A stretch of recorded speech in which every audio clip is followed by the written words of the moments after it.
안녕하세요. 백두산 금융연구소의 백두산입니다. 6월 30일 월요일 저녁 9시 3분입니다. 지난 금요일 여러가지 이슈들이 있었습니다. 먼저 물가지표가 발표가 됐는데 물가지표는 시장의 예상에 부합하지 못했습니다. 예상보다 물가가 좀 높았어요. 악재이긴 하죠. 물가가 예상보다 높은 건 악재인데 시장은 별로 이걸 주목하지 않았습니다. 그리고 또 하나 이슈가 있었는데 미국과 중국이 무역협상에 서명했다라는 소식이 있었거든요. 요거는 당연히 시장의 호재죠. 또 그리고 장중에 미국과 캐나다가 무역협상을 했다고 하는데 이게 잘 안 풀렸다고 합니다. 요건 악재였습니다. 그래서 악재가 1, 3번, 호재는 2번. 이 호재를 좀 더 시장이 좀 크게 반영을 한 것 같아요. 미국과 중국의 협상이 잘 됐다는 소식에 좀 크게 반응한 것 같습니다. 이 소식에 장 초반부터 어쨌든 미국 증시는 상승 출발했고 장중에 캐나다와 협상이 잘 안 됐다는 소식에 이렇게 장중에 하락하기도 했었지만은 결과적으로 상승 마감을 하긴 했습니다. 하여튼 미국은 여러 가지 일들이 있었는데 이 호재에 좀 더 크게 반응을 했다. 호재에 크게 반응을 한 것은 사실 이제 원래 기술적으로 지금 미국 증시가 뭐 하고 있죠? 레벨업을 했단 말이에요. 지난주에 양대 지수가 S&P 지수하고 나스닥하고 둘 다 레벨업을 해가지고 지금 신고가 랠리 중이에요. 기술적으로 강했었고 기술적으로 저항이 없고 올라가기 좋은 상황이다 보니 워낙 강한 상황이다 보니 호재에 조금 더 크게 반응을 한 게 아닌가 싶고요. 악재는 상대적으로 무시가 됐습니다. 그래서 하여튼 미국 증시는 상승 마감을 했고 계속해서 상승세를 지속해 나가고 있습니다. 이번 주에도 중요한 지표들이 좀 몇 가지 발표가 되는데 이번 주는 이제 목, 금 잘 보시면 됩니다. 목요일 날 밤에 미국 고용 보고서가 발표가 됩니다. 실업률하고 논판 페이롤스 발표가 되죠. 요거 고용 보고서, 미국의 고용 보고서가 발표가 되고 그리고 금요일 날은 미국 증시 휴장이더라고요. 아무튼 중요한 지표는 이거다. 목요일 날 밤에 발표 예정인 이 고용 지표가 가장 중요합니다. 그래서 전반적인 이야기들 좀 드려봤고 하여튼 미국 증시는 강합니다. 그래서 미국 주식시장 말씀드렸다시피 지난주에 레벨업을 언제? 여기 했죠.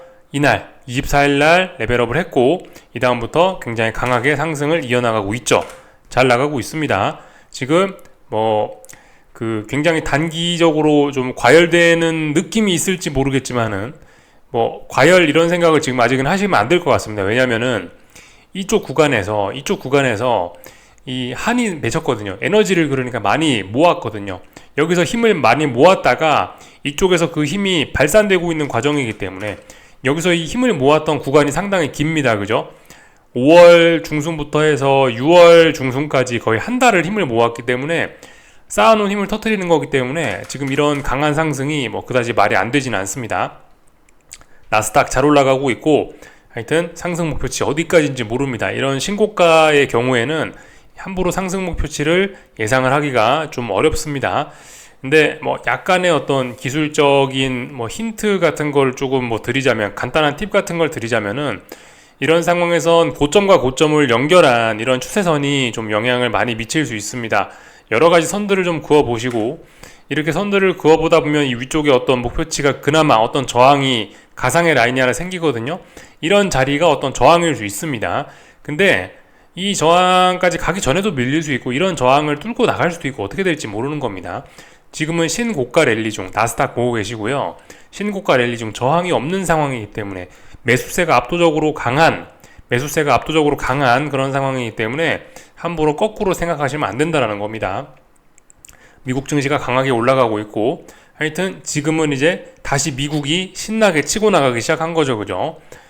그렇기 때문에 다른 나라 증시들은 또 살짝 서운해질 수 있습니다. 그런 점은 생각하셔야 되겠죠. 그죠? 지금 이렇게 순환매 이런 거 생각하셔야 돼요. 전 세계적인 입장에서. 예전에 한국이 매우 잘 나갈 때가 있었는데 이때 미국은 좀 빌빌빌했죠. 다시 미국이 치고 나가고 있습니다. 한국은 요즘에 또 다시 좀 서운한 모습 보이고 있죠. 하여튼 어떤 세계적인 측면에서 미국 증시의 이런 강세가 꼭 모두에게 좋은 것은 아닐 수도 있다 생각하셔야 되겠습니다. 하여튼 미국 증시는 변동성 측면, 지금 보시는 건 변동성 ETF죠. 변동성을 봐도 굉장히 안정적입니다. 시장 굉장히 안정적으로 잘 흘러가고 있습니다. 미국 증시 굉장히 강하고요. 하여튼 미국 반도체 지수도 상승의 목표치가 많이 열려 있습니다. 아직까지는요. 정고점까지. 그래서 미국 증시가 매우 강하다. 엔비디아의 상승이 미국 증시를 이끌고 있다. 뭐 요렇게도 볼 수 있을 겁니다. 엔비디아도 신고가죠. 하여튼 이 내재적인 힘이 아직도 미국 증시 굉장히 강합니다. 장기적인 상승 추세가 이렇게 다들 나스닥이고 뭐가 이렇게 한번 훼손이 됐는데도 불구하고 금방 툭툭 털고 일어나서 신고가 랠리를 쓰고 있으니까 정말 대단합니다. 하여튼 그래서 지금 미국이 달리는 그런 시기가 된 겁니다. 그래서 주식시장 이야기를 좀 했고, 이거는 30년물 선물입니다. 국채 보고 계신데, 지난 금요일에 미국 물가지표가 예상을 상회했습니다. 그러니까 채권 시장에는 안 좋은 거죠. 그래서 조금 하락을 하긴 했습니다. 잘 보시면은 조금 하락을 했어요. 그렇지만 지켜야 될 자리는 지켰습니다. 제가 줄 그어놨죠? 이 자리가 중요한 자리라고요. 이 자리 위에 있으면 이 밑에 바닥이 확인이 되고, 이 자리 위에 있으면, 이 선 위에 있으면 일단 좀 위쪽으로 올라오겠다는 힘이 좀 있는 겁니다. 그래서 일단 위쪽으로 찔찔찔 올라오고 있긴 있는데, 전반적으로는 지금 보다 답답한 그런 구간입니다. 큰 관점에서 봤을 때는 지금 방향성을 탐구하고 있고 에너지를 모으고 있고 그런 과정입니다. 지금 답답한 그런 구간입니다. 어쨌든 근데 채권이 뭐 여러가지 지표에도 불구하고 이렇게 일단 이 선 위로 올라왔다는 거는 주식시장의 당분간 고금리 부담은 조금 잊을 수 있다는 거, 주식시장이요. 그래서 요 정도 내용을 보면 될 것 같고, 하여튼 유로화 강세, 달러화 약세는 계속되고 있습니다. 원래 지난 금요일 미국 물가지표가 예상을 조금 상회한 거는 이 달러가 더 강해지는 그런 요인이기도 한데, 아무튼 뭐 그런 거는 별로 이렇게 시장이 신경 쓰지 않는 것 같더라고요. 하여튼 요즘에 그냥 시장이 좀 투기적으로 움직이는 좀 그런 게 있는 것 같습니다. 굉장히 좀 지표와 이런 거, 지표 같은 것과는 큰 상관없이 주식시장 신고가 랠리 중이니까 그냥 오르고, 뭐 30년물 선물 저항 돌파했으니까 오르고, 뭐 외환시장 유로화 강세, 그냥 유로화 계속 랠리 중이니까 계속 그냥 가고, 이런 현상들이 지속되고 있습니다. 전반적인 내용들 다 봤고, 하여튼 달러 약세 계속되고 있기 때문에 원자재 이런 것들 좀 좋을 수 있고, 구리 가격 이런 거 잘 나가는 걸 보니 중국 증시 흐름이 괜찮겠다 생각을 할 수가 있겠죠. 그리고 뭐 국제 유가 이런 것들 보시면 65달러 박스권, 그죠? 65달러, 75달러 박스권 생각하시면 되겠습니다. 금값은 상승 탄력이 제한이 돼서 더 이상 상승을 못 해갖고 이제 이 조정이 진행 중인데, 달러 약세를 밑바탕에 깔고 있기 때문에 큰 조정을 기대하기도 어려운 뭐 그런 상황입니다. 하여튼 그래서 요까지 다 살펴봤고요. 한국 증시는 뭐 오늘 코스피만 상승을 했네요. 코스닥은 약했고요. 코스피가 근데 아무튼 잘 보셔야 될 게, 아직도 그러니까 지난번에 코스피가 아주 강하게 급등을 했던 이것 때문에, 급등을 했었던 이런 강력한 힘이 있기 때문에 지금 보시면은 잘 빠지진 않고 있습니다. 잘 빠지진 않고 있는데, 아무튼 그래도 눌림시 매수가 여전히 정석적인 게 맞긴 맞는데요. 또 그리고 사실 굉장히 잘 버티는 거긴 하거든요. 지금 보시면 이날 양봉 6월 24일 급등했던 거, 이날 양봉의 시가조차 안 깨고 있거든요. 이건 사실 매우 강하다라는 걸 의미하는 거긴 합니다. 한국 증시, 특히 코스피는 지금 전 세계적으로 여전히 가장 강합니다. 상승 탄력이 좀 둔화가 되었을 수 있으나, 근데 어쨌든 가만 보시면 지금 2거래일 연속으로 5일선을 회복하지 못하고 있네요. 6월 27일 날 하루 붕괴됐고, 오늘까지 일단 5일선을 회복하지는 못한 모습입니다. 그래서 일단은 지금은 일단 요렇게 이 정도 범위 내에서 지금 기간 조정이 진행 중이라고 봐야 되겠고, 이 삐끗 잘못하면 아래쪽으로 가격 조정이 쏟아질 수 있고, 그게 아니라면 위쪽으로 올라간다면 일단은 거의 선물 440까지 목표치가 열려있고 지금 그런 겁니다. 지금 좁은 범위 내에서 굉장히 변동성이 커요. 지금 이 코스피가 굉장히 변동성이 크기 때문에 이 좁은 범위 내에서 어디로 탈출하는지 잘 보셔야 됩니다.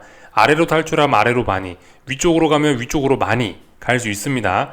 근데 일단은 그래서 뭐 계속해서 보수적인 접근 말씀을 드리는데, 하여튼 위쪽으로 얘가 올라간다면 선물 440까지 열리는 거고요. 아래쪽으로 간다면 자빠질 수 있는데, 아무튼 일단 5일선을 2거래일째 지금 회복하지 못하는 모습이라 조금 불안한 모습이 좀 있긴 있습니다. 그렇지만 아직까지 이 체력이 받쳐주기 때문에 이 중요한 지지선은 터치도 안 하고 있는 그런 상황이기도 하고요. 그죠? 그래서 일단 아직까지 강하긴 하나, 좀 어쨌든 계속해서 말씀드리면 좀 보수적인 접근이 필요할 것 같습니다. 하여튼 하방 베팅은 이런 거로 하방 베팅은 이런 걸 보고 근거가 나왔다라고 하긴 좀 그렇습니다. 단기 고점은 나왔죠. 단기 고점은 421입니다. 단기 고점은 421인데 하방 베팅을 굳이 하자면은 할 수는 있을 것 같아요. 421자리를 그죠, 421자리를 손절로 잡고 하자면 할 수 있을 것 같은데 일단은 조금 위험할 것 같습니다. 지금 뭐 하방 베팅 생각하시는 분들은 6월 24일 화요일 날의 시가 여기 선물 410자리가 붕괴가 되면은 그러면 하방 베팅을 좀 해볼 수 있을지 모르겠는데 아무튼 지금은 하방 베팅은 분명히 아닐 겁니다. 지금은 그냥 단순히 계속해서 말씀드리지만 보수적인 대응, 현금 비중을 그냥 늘리는 그 정도가 가장 낫지 않을까 싶습니다. 아직까지 기초적인 체력은 좋은데 5일선을 이틀 동안 회복하지 못하고 있고 자칫 잘못해가지고 아래쪽으로 자빠지면 많이 자빠질 수 있다, 그죠? 보수적인 접근 필요하다, 그런 이야기 좀 드리고 있고, 코스닥은 뭐 계속해서 좀 힘이 없습니다만은 그럭저럭 일단 지켜야 될 자리들은 계속해서 아슬아슬하게 지키고는 있으니, 근데 일단 코스닥도 보시면 코스닥은 3거래일째 5일선 회복 못하고 있죠, 그죠? 하여튼 불안한 거예요, 얘도. 다만 뭐 어쨌든 한국 증시 자체가 지금 워낙 분위기가 좋고 그러니까 일단은 뭐 조금 더 긍정적으로 보자라는 시각이긴 한데 아무튼 분명히 힘이 없긴 없습니다. 이 코스닥도 뭐 보시다시피 여기 있는 이 자리, 그죠? 지난번 직전 고점 여기를 의미있게 돌파한 척 하지 않으면은 얘도 자칫 잘못하면 아래쪽으로 자빠질 수 있는 거예요, 그죠? 일단 지금 요런 식으로 박스권 봐야 되겠습니다. 일단은요, 박스권 기간 조정 일단 보셔야 되겠어요. 어떻게 될지 모르는 그런 구간입니다. 아무튼 근데 한국 증시는 여전히 이런 원화 강세 이런 거에 힘입어 가지고, 원화 강세, 그죠? 이런 거에 힘입어서 한국 증시의 강세는 어쨌든 좀 더 지속될 수 있다 생각하셔야 되겠습니다. 조금 더 일단 긍정적인 생각이 필요하긴 합니다. 물론 5일선도 지금 양대지수가 5일선을 잘 회복하지 못하는, 이틀 3일 연속으로 5일선도 회복하지 못하는 다소 불안한 모습을 보이긴 하는데 그래도 일단 조금 더 긍정적으로 전반적으로 좀 볼 필요가 있다 이겁니다. 하여튼 지금 뭐 한국 경제가 어쩌고저쩌고 한데 원화 강세가 말이 되냐 싶으실 수 있는데 지금은 그 유로화가 강해서, 그러니까 달러 인덱스 자체가 약해서 지금 그 영향으로 지금 요렇게, 그죠? 그 영향으로 원화가 약한 거, 그 영향으로 원화가 그 강세를 보이는 거죠, 그죠? 그런 점들, 어쨌든 원화 강세, 어떤 이유에서든 간에 원화 강세 덕분에 한국 증시는 잘 버티고 있다 생각하시면 될 것 같고, 삼성전자가 어쨌든 그 사실상 이제 상승 랠리를 시작한 것으로 보긴 봐야 될 것 같은데 이 61,700원이죠, 그죠? 61,700원을 넘어가야 사실 본격적으로 가긴 가는 겁니다. 뭐 아직까지는 괜찮다라고 봅니다. 삼성전자 흐름 자체 별로 나쁘지 않은데 61,700원에 또 61,700원이 지난 고점이기 때문에 저항에 걸려갖고 일단은 뭐 조정 중이다, 이렇게 봐야 될 것 같습니다. 하여튼 삼성전자 어떤 상승은 어떤 시작을 일단 한 모양이에요. 일단 저점을 높이고 있고 고점도 높이고 있는 그런 모습이라, 다만 워낙 무거운 종목이고 그렇다 보니 상승 탄력이 떨어져서 그렇지 좋게는 봐야 될 것 같습니다. 근데 뭐 계속해서 말씀드리다시피 하이닉스가 제일 강하죠. 하이닉스는 신고가 랠리 중이라 부담이 없습니다. 계속해서 위로 올라갈 수 있고 탄력적으로 올라갈 수 있죠, 그죠? 그래서 뭐 전반적인 내용들 뭐 말씀드렸고요. 나머지 뭐 특별히 볼만한 거 없는 것 같습니다. 그래서 뭐 이 정도 그냥 뭐 말씀을 드리면 될 것 같고, 뭐 다른 나라 증시들도 하여튼 전반적으로 계속해서 잘 나가고 있습니다. 독일 증시인데 독일 증시는 지금 어디에 걸렸죠? 여기 지난번 여기가 전고점 자리죠. 전고점 자리 가지도 않았는데 살짝 상승이 좀 둔화가 되고 있습니다. 근데 어쨌든 분명히 잘 올라는 가고 있어요. 여기 있는 이 전고점 이 자리가 저항이 있기 때문에 여기서 지금 상승 탄력이 둔화가 된 거지 일단 위로 잘 올라는 가고 있다라는 거.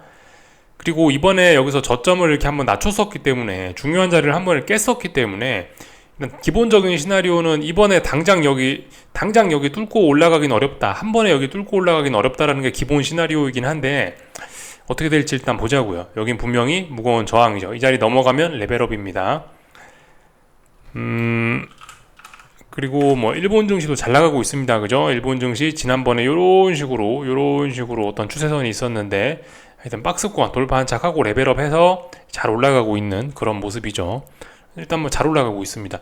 특히 일본 증시는 그 미국 증시와 밀접한 좀 연관이 좀 있기도 하고, 이 모습을 보니 약간 반도체 지수와 비슷한 모양이 있기도 하네요. 그죠? 아무튼 일본 증시는 또다시 중요한 저항을 하나 돌파한 차겠네요. 예전에 이렇게 박스권이었죠. 요렇게 박스권이었는데 여기가 박스권 상단이었는데, 그렇기 때문에 여기가 무거운 저항인데 이 자리를 돌파한 차겠습니다. 또 다른 레벨업으로 봐야 될 수 있을 겁니다. 일본 증시도 굉장히 강합니다. 중국도 계속해서 강하죠. 그죠? 구리 가격 강한 걸 봐도 알 수가 있고, 상해 종합인데 계속해서 일단 위쪽으로 잘 올라가고 있는 그런 상황이죠. 근데 어쨌든 이제 지금 자리는 여기저기 다 어떤 무거운 저항들이 있는 자리라 가지고 조금 상승 탄력이 좀 둔화가 될 수밖에 없는 자리이긴 합니다. 그렇지만은 일단은 흐름 자체는 별로 나쁘지 않습니다, 지금. 그래서 전반적인 내용들 쫙 봤는데 아직까지 세계 증시 흐름들 괜찮고, 이 미국 주식시장이 좀 힘차게 올라가고 있다라는 게 좀 이번 주의 특징이 되지 않을까 싶고, 한국 증시는 하여튼 한동안 너무 많이 올랐었기 때문에 다소 좀 보수적인 접근 말씀드리고 있고, 어쨌든 아직까지 힘은 강합니다. 그죠? 예. 하방 배팅 그런 거 생각하시기 쉬운 자리이긴 하나, 어쨌든 하방 배팅 이런 거는 아직까지는 좀 그죠? 매우 위험한 배팅일 수 있습니다. 여기까지 하겠습니다. 궁금한 거 리플 남겨주시고요. 내일 저녁에 뵙도록 하겠습니다.